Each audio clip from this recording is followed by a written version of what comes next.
Ma rumaysan kartid rikoorka dahabiga ah ee Chelsea ka jebisay Luis Enrique.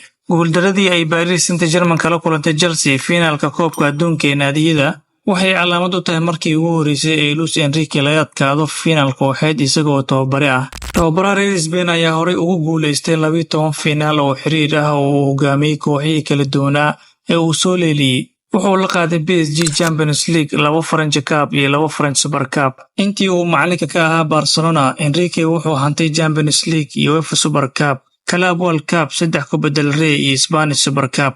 Guuldaradan oo si weyn u muujisay awoodda iyo diyaargarowga Chelsea ayaa soo afjaraysa rikoor cajiib ah oo Enrique ku lahaa kubadda cagta, taasoo horey loogu tixgelin jiray mid ka mid ah kuwii ugu waaweynaa ee tababare kooxeed. Waxaa sidoo kale la xusay in kulankan uu muujiyey sareynta Chelsea iyo cadaadiska sare ee tartamada caalamiga ah oo hadda loo arko kuwo xambaarsan sumcad iyo lacag weyn.